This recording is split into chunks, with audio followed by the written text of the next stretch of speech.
नमस्कार, मैं विशाखा ठाकुर। स्वागत है आप सभी का 3.0 टीवी में। लीडिंग वर्चुअल डिजिटल एसेट सोमवार की सुबह नीचे ट्रेड कर रहे हैं। मार्केट पार्टिसिपेंट्स प्रमुख इन्फ्लेशन डेटा जारी करने के साथ साथ थर्ड क्वार्टर अर्निंग्स सीजन की शुरुआत पर ध्यान केंद्रित कर रहे हैं। एशियन ट्रेड्स के दौरान दुनिया की सबसे वैल्यूएबल BTC की कीमत $28,000 के मार्क से नीचे रही। ये वर्तमान में 0.57% नीचे लगभग $27,820.86 पर ट्रेड कर रही है। इथेरियम मार्केट वैल्यू में दूसरा सबसे बड़ा क्रिप्टो 0.71% कम होकर $1,626.02 पर ट्रेड कर रहा था। मिडिल ईस्ट में जियोपॉलिटिकल सिचुएशन के कारण ग्लोबल फाइनेंशियल मार्केट में नए सिरे से अस्थिरता देखने की संभावना है। हालांकि एनालिस्ट के अनुसार ये कुछ छोटे प्रोटोकॉल के लिए अवसर प्रदान कर सकता है। रिपल का XRP 5वां सबसे बड़ा क्रिप्टो करेंसी रैली के लिए तैयार हो सकता है। एनालिस्ट ने कहा है कि लिंक एक और टोकन है जिसकी कीमत में कुछ बदलाव देखने को मिल सकता है। पिछले 24 घंटों में ग्लोबल क्रिप्टो मार्केट कैप 0.53% गिरकर $1.09 ट्रिलियन हो गया। दूसरी ओर टोटल क्रिप्टो मार्केट का वॉल्यूम 17.53% बढ़कर $18.15 बिलियन हो गया। DeFi का टोटल वॉल्यूम वर्तमान में $2.05 बिलियन है और सभी स्टेबल कॉइन्स का वॉल्यूम $16.14 बिलियन है, जो टोटल क्रिप्टो मार्केट के 24 घंटे की वॉल्यूम का क्रमश 11.30% और 88.90% का प्रतिनिधित्व करता है। बिटकॉइन का डोमिनेंस 0.02% बढ़कर 49.93% हो गया। टॉप 100 टोकन का बैरोमीटर IC50 इंडेक्स 0.53% गिरकर 35,560.86 पर आ गया। इस बीच व्हेल ट्रांजैक्शन जो मार्केट पर डोमिनो इफेक्ट पैदा कर सकता है, एक्सचेंजों पर देखा गया। ऑन चेन डेटा के अनुसार एक पर्टिकुलर व्हेल ने 2020 के बाद पहली बार $137 मिलियन वर्थ के अपने 5,000 BTC को आगे बढ़ाया है। Canadian bitcoin mining firm iris energy ने अपने कंप्यूटर फ्लीट को 25% बढ़ाकर 7.0 एक्साहाश पर सेकंड कर दिया है, जिससे कि बिटमैन के 7,000 US21 एस्पायरर्स को जोड़कर इसका टोटल हैश रेट 5.6 से 7.0 एक्साहाश पर सेकंड हो गया है, जिससे कि कंपनी को $19.6 मिलियन की लागत आई है। ये एक्सपेंशन बिटकॉइन के प्रत्याशित हाल्विंग इवेंट से ठीक 6 महीने पहले हुआ है। कंपनी बिटकॉइन की हैश रेट की खरीद के लिए फंड देने की योजना बना रही है, जो कि एक कॉम्प्लेक्स मैथमेटिकल प्रॉब्लम को हल करने के लिए माइनर्स द्वारा जनरेट हैशेस की संख्या को संदर्भित करता है, जिसमें कि एक क्विंटिलियन हैशेस के बराबर एक एक्साहैश होता है। खरीद के लिए एक्सिस्टिंग कैपिटल सोर्सेज का उपयोग किए जाने की उम्मीद है। आइरिस एनर्जी जैसी बिटकॉइन माइनिंग कंपनीज और अपनी सेल्फ माइनिंग कैपेसिटी को 2.0 एक्साहैश पर सेकंड से बढ़ाकर 5.5 एक्साहैश पर सेकंड करने का लक्ष्य रख रही है, क्योंकि नवंबर में मैसिव डेट क्रंच के बाद उनका hash rate pre FTX levels पर ठीक हो रहा है। इस कदम से बिटकॉइन ब्लॉक को माइन करने की दौड़ जीतने की संभावना बढ़ने की उम्मीद है, क्योंकि फास्टर माइनर्स हैशेस प्रोड्यूस कर सकते हैं, जिससे अधिक BTC और रेवेन्यू प्राप्त होगा। ये कदम बिटकॉइन माइनिंग एफिशिएंसी में सुधार के एक बड़े प्रयास का हिस्सा है। मैराथन डिजिटल, राइड प्लेटफॉर्म और CleanSpark जैसी बिटकॉइन माइनिंग कंपनीज ने सितंबर में प्रोडक्शन में उल्लेखनीय वृद्धि दर्ज की है। बिटकॉइन की स्थिर कीमत के बावजूद इन माइनर्स ने रेजिलियंस दिखाया। 4 अक्टूबर को उनके शेयर की कीमतें बढ़ गई। मैराथन डिजिटल, एक प्रमुख बिटकॉइन माइनिंग फर्म, ने सितंबर 2023 में बिटकॉइन प्रोडक्शन में 245% की बढ़त का अनुभव किया। 1242 BTC माइन के साथ अगस्त से 16% की वृद्धि। मेन ड्राइवर उनके इंस्टॉल्ड हैश रेट में 508% की बढ़त थी। CEO फ्रेड थियल ने 23 एक्साहैशेस के अपने लक्ष्य तक पहुंचने और low cost renewable energy sources में विस्तार करने की योजना पर संतुष्टि व्यक्त की। Year to date Marathon Digital ने 8,610 BTC प्रोड्यूस किए हैं, जिसकी वजह से इसके शेयर प्राइस में 3.29% की वृद्धि हुई। Bitcoin mining company ride platform ने सितंबर में 9% की वृद्धि देखी। 362 BTC माइन किए। उन्होंने एक स्ट्रैटेजिक अप्रोच का इस्तेमाल किया, ऑपरेशन में कटौती की और इसके साथ ही लॉन्ग टर्म कॉन्ट्रैक्ट से लाभ भी उठाया, जहां वे मार्केट ड्रिवन स्पॉट प्राइसेस पर प्री परचेज पावर सेल करते हैं। बिटकॉइन माइनिंग कंपनी CleanSpark ने सितंबर में 6,903 BTC के रिकॉर्ड ब्रेकिंग प्रोडक्शन के साथ 2022 में अपनी बेस्ट क्वार्टर और बेस्ट फिस्कल ईयर एवर हासिल किया। CEO प्रेसिडेंट जैक ब्रैडफोर्ड ने इस सफलता का श्रेय increase efficiency, low energy cost और मैक्सिमम कैपेसिटी को फैसिलिटीज को दिया। Georgia based cloud based bitcoin mining platform bitcoin Minetrix ने प्री-सेल फंड में $500,000 जुटाए। प्लेटफॉर्म इथेरियम ब्लॉकचेन पर ERC-20 टेक्नोलॉजी और एक unique stake to mine strategy का उपयोग करता है, जो यूजर्स को स्मार्ट कॉन्ट्रैक्ट में BTC MTX टोकन को स्टेकिंग पर बिटकॉइन माइन करने की अनुमति देता है। बिटकॉइन माइंट्रिक्स एक क्रिप्टो करेंसी प्लेटफॉर्म है जो BTC MTX कॉइन्स को स्टेक करके पैसिव इनकम प्रदान करता है और टोकन कंट्रीब्यूशन के प्रोपोर्शनल में माइनिंग रिटर्न भी देता है। प्लेटफॉर्म $30,000 माइन ड्रॉप ड्रॉ की मेजबानी करता है और क्रिप्टो इन्फ्लुएंसर्स द्वारा इसका समर्थन किया गया है। डिसेंट्रलाइजेशन पर इसका ध्यान 51% अटैक के जोखिम को कम करता है और एक्सेसिव माइनिंग सेंट्रलाइजेशन के मुद्दों का समाधान भी करता है। स्टेक टू माइन सिस्टम और बिटकॉइन का हैश रेट इसके ऑपरेशन और पोटेंशियल प्रॉफिटेबिलिटी के लिए महत्वपूर्ण है। स्नैप की यूके में उसके जनरेटिव AI चैटबॉट माई AI से जुड़े पोटेंशियल प्राइवेसी रिस्क के लिए इन्वेस्टिगेशन चल रहा है। यूके के data protection regulator information commissioner officer ने यूजर्स, विशेष रूप से 13 साल से 17 साल के बच्चों के लिए संभावित जोखिमों का हवाला देते हुए एक प्रीलिमिनरी एनफोर्समेंट नोटिस जारी किया। इन्वेस्टिगेशन से पता चलता है कि स्नैप माई AI लॉन्च करने से पहले प्राइवेसी रिस्क का पर्याप्त आकलन करने में विफल रहा।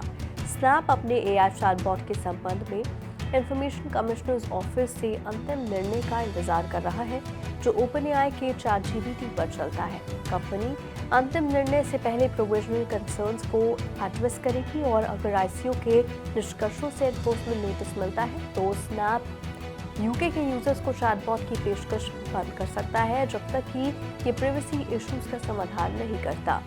स्नैप ये सुनिश्चित करने के लिए ICO के साथ काम करना जारी रखेगा कि वे इसकी रिस्क असेसमेंट प्रोसीजर्स के साथ कंफर्टेबल हैं।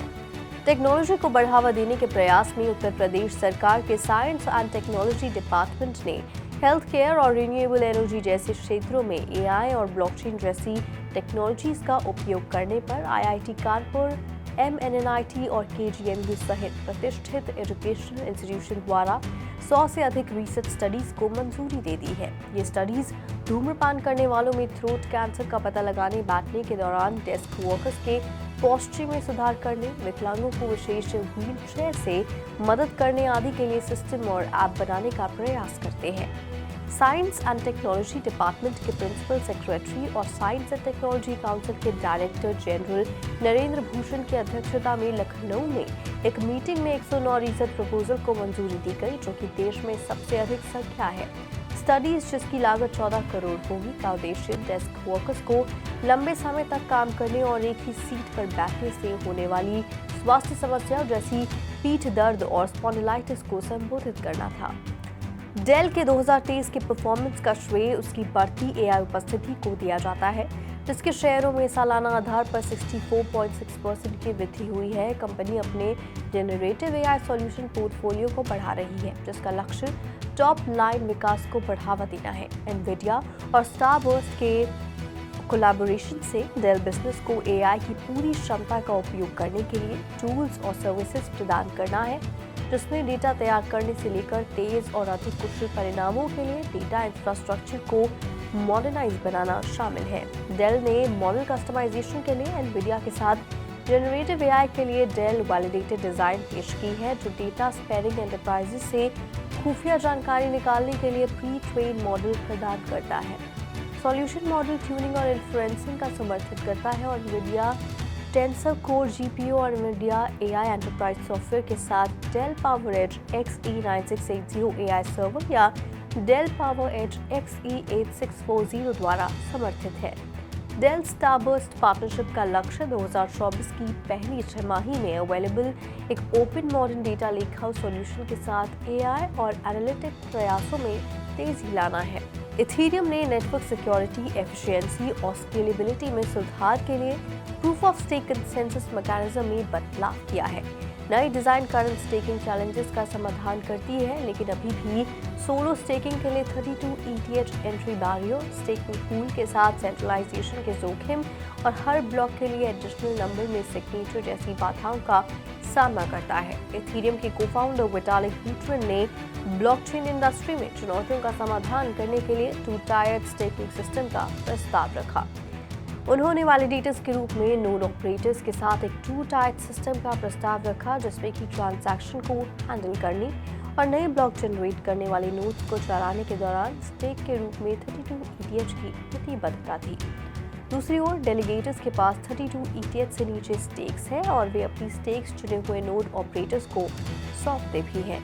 वे चुन सकते हैं कि वे किस नोड ऑपरेटर का समर्थन करते हैं और लाइटर कैपेसिटीज में सर्वसम्मति से एंगेज होते हैं। बुटेरिन ने इस प्रस्ताव के लाभों पर प्रकाश डाला, जिसमें बढ़ी हुई स्केलेबिलिटी, कम कंप्यूटेशनल ओवरहेड, बढ़ी हुई नेटवर्क सुरक्षा और स्मार्ट कॉन्ट्रैक्ट और लिक्विडिटी टोकन के माध्यम से फ्लेक्सिबल स्टेकिंग सॉल्यूशन शामिल है। उन्होंने इन परिवर्तनों को स्टेकिंग पूल के भीतर या प्रोटोकॉल के भीतर ही एब्स्ट्रैक्शन के विभिन्न स्तरों पर लागू करने का सुझाव दिया। हालांकि उन्होंने वांछित लक्ष्य को प्राप्त करते हुए प्रोटोकॉल कॉम्प्लेक्सिटी और इकोनॉमिक चेंजेस को कम करते हुए मिनिमल वायबल एम्बेडिंग अप्रोच की सिफारिश की। दुनिया के सबसे बड़े क्रिप्टो एक्सचेंज बाइनेंस ने अपनी XRP होल्डिंग्स में उल्लेखनीय वृद्धि दर्ज की है, जिसमें 2.738 बिलियन से अधिक टोकन हैं, जिनकी कीमत $1.35 बिलियन से अधिक है। ये पिछले महीने इन्वेस्टर्स द्वारा एक्सचेंजों में XRP डिपॉजिट करने के कारण है। बाइनेंस के प्रूफ ऑफ रिजर्व रिपोर्ट से पता चलता है कि एक्सचेंज के पास 104.15% कस्टमर बैलेंसेस को कवर करने के लिए XRP की एक महत्वपूर्ण अमाउंट है। इस वृद्धि का श्रेय 2.629 बिलियन XRP टोकन की रीसेंट डिपॉजिट को दिया जाता है। बाइनेंस 2017 में XRP को लिस्ट करने वाले पहले प्रमुख एक्सचेंजों में से एक XRP ट्रेडिंग के लिए प्रमुख स्थान रहा है। CoinGecko डेटा से पिछले 24 घंटों में बाइनेंस की XRP या USDT ट्रेडिंग पेयर का $84 मिलियन का ट्रेडिंग वॉल्यूम दिखाता है, जो कि टोटल XRP ट्रेडिंग वॉल्यूम का 16.9% से अधिक है। बाइनेंस ने प्रूफ ऑफ रिजर्व रिपोर्ट जारी की है, जिसमें खुलासा किया गया है कि एक्सचेंज अन्य क्रिप्टो करेंसी पर पूरी तरह से समर्थित है। रिपोर्ट में BTC ratio 104.67%, ETH ratio 107.29%, PNB ratio 113.72%, USDT ratio 118.45% और BUSD रेशियो 106.99%, USDC रेशियो 104.09% और LTC रेशियो 101.31% दिखाया गया है। ये कदम ट्रांसपेरेंसी और क्लाइंट फंड्स के 1:1 समर्थन के लिए बाइनेंस के प्रयास का हिस्सा है। हालांकि रेगुलेटर्स ने बाइनेंस के रिजर्व ऑडिट की वैधता के बारे में चिंताएं जताई है।